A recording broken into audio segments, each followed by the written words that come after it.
We have a lot of choices to make about our diet. Add to that doing the right thing when it comes to preventing or treating a chronic disease, fighting a virus, or losing weight, and suddenly our nutrition choices can seem almost overwhelming. Well, I'm here to help. Welcome to the Nutrition Facts Podcast. I'm your host, Dr. Michael Greger. Today, we take a look at the best way to take care of the largest organ in our body, our skin. In our first story, almonds are put to the test in a randomized controlled trial for facial wrinkles. After my video on dates blew my mind, showing that eating just a few dates can significantly reduce the duration of labor during childbirth and improve the progression of labor, but there are some surprising benefits attributed to nuts in randomized controlled trials, like how about a study on the effects of almond consumption on wrinkles? Where'd they even come up with the idea? Well, population studies have found that healthy diets are associated with less facial wrinkles, like a meat and junk predominant eating pattern was associated with more wrinkles, whereas a fruit predominant pattern was associated with fewer wrinkles. In terms of single foods, yellow vegetables and soy appeared protective, but wine may make things worse. Their thinking is that it might be the antioxidants in healthy foods decreasing the oxidative stress load, or the anti-inflammatory benefits, or protection from sun damage, or improved collagen production, or better DNA repair. I've got videos on most of those topics. The bottom line is that eating healthier may reduce wrinkling, which could actually save lives if people started eating healthier to maintain a more youthful appearance and get all the chronic disease benefits as a happy side effect. Other studies found the same thing, supporting recommendations for more healthy foods like fruits, vegetables, and nuts. Here's another study that landed on yellow vegetables and greens as well. In this study, a high intake of vegetables, beans, and olive oil appeared to be protective against spots of precancerous sun damage, whereas a high intake of meat and dairy may make things worse. Prunes, apples, and tea seem particularly good, but this is a cross-sectional study, meaning just a snapshot in time. And maybe people who eat more meat are out barbecuing in the sun, or people who eat more prunes just use more sunblock. I mean, you can't know for sure if foods actually affect wrinkling until you put them to the test. But we had no such studies until now. Why study almonds? Because it was paid for by the Almond Board, of course. The researchers didn't know who was in the nut group, though, and who was in the control group when they were looking at the results. The nut group were given 2 ounces of nuts a day, like 2 palmfuls of nuts, and the control group was instead given nut-free snacks to eat instead, like nut-free granola bars or pretzels. Before and after, they got high-res facial photographs to quantify facial wrinkle depth and severity using a computer-based photographic analysis, and boom! The almond group had significantly decreased wrinkle severity compared with the control group by the end of the 16-week study. The paper concludes, our study demonstrates that daily almond consumption may reduce wrinkle severity. Now, they used a relatively large dose, 2 ounces a day, whereas you can get cardioprotective benefits of nuts from even less than a half an ounce. So who knows? Maybe they could have gotten away with using less. Here's the low-dose nut study they referenced, showing a significant drop in LDL cholesterol within 6 weeks, eating just a few almonds a day. 10 grams is just like 8 almonds a day. That's the nice thing about healthy foods. They just have good side effects. So global disease prevention strategies might benefit from emphasizing that a healthy diet is also linked to less facial wrinkling, and maybe vanity will help us prevent a few heart attacks in the bargain.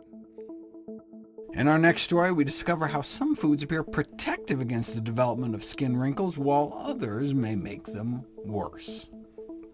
The skin is the largest organ in the body, about 20 square feet, and the most vulnerable organ in the body, exposed to both the oxidizing effects of UV radiation from the sun and the oxidizing effects of oxygen in the air.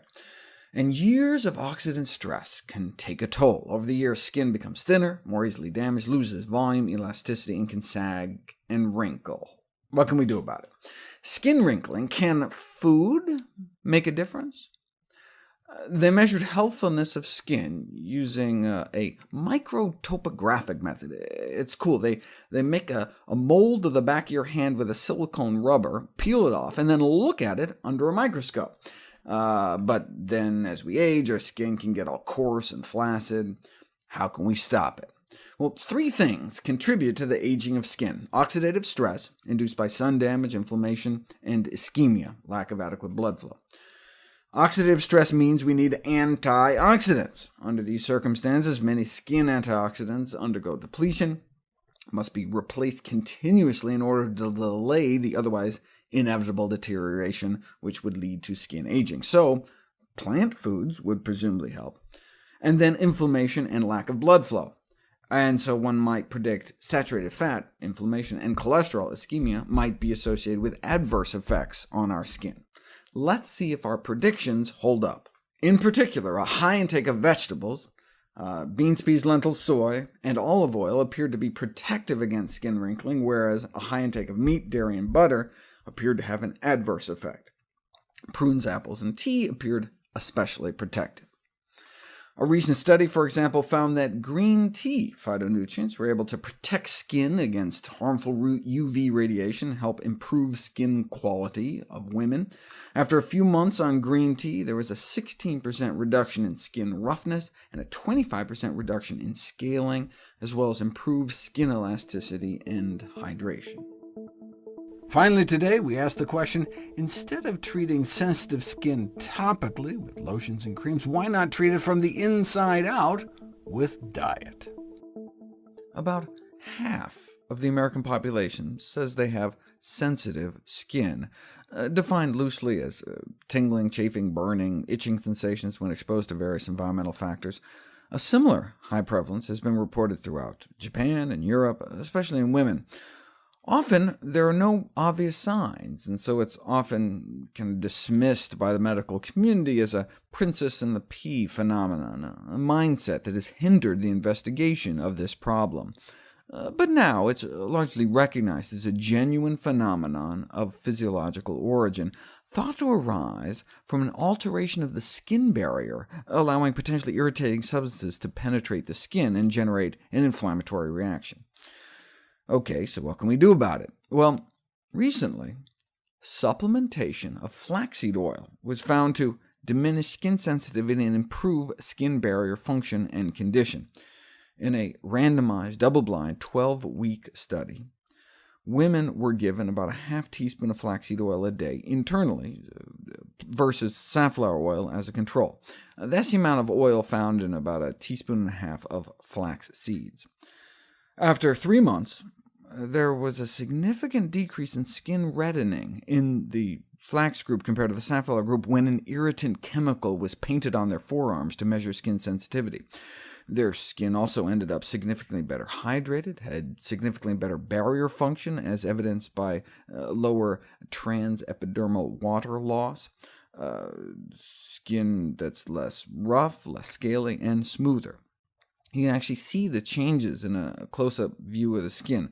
The skin looked pretty much just as dry and scaly before and after the safflower oil intervention, but significantly improved after the flaxseed oil. Sensitive skin is typically treated by topical application of lotion and creams, but why not treat it from the inside? This study showed that daily supplementation with flaxseed oil improved skin appearance and led to a decreased skin sensitivity by improving epidermal barrier function and decreasing inflammation. The best source of flaxseed oil is within the flaxseed itself. Right? Then you get all the nutrition of the whole food, and it's cheaper and more stable. Unlike the oil, you can bake with the seeds without destroying the omega-3s, and even store ground flaxseed for a month at room temperature without spoilage or oxidation. We would love it if you could share with us your stories about reinventing your health through evidence-based nutrition. Go to nutritionfacts.org/testimonials. We may be able to share it on social media to help inspire others. To see any graphs, charts, graphics, images, or studies mentioned here, please go to the Nutrition Facts podcast landing page. There you'll find all the detailed information you need, plus links to all the sources we cite for each of these topics. For a vital, timely text on the pathogens that cause pandemics, you can order the ebook, audiobook, or the hard copy of my latest book, How to Survive a Pandemic, or go to your local public library, for that matter. For recipes, check out my new How Not to Diet cookbook. It's beautifully designed with more than 100 recipes for delicious and nutritious meals. And of course, all the proceeds I receive from all the sales of my books go to charity. NutritionFacts.org is a nonprofit, science-based public service where you can sign up for free daily updates on the latest in nutrition research via bite-sized videos and articles. Everything on the website is free. There are no ads, no corporate sponsorships, no kickbacks. It's strictly non-commercial, not selling anything. I just put it up as a public service, as a labor of love, as a tribute to my grandmother, whose own life was saved with evidence-based nutrition.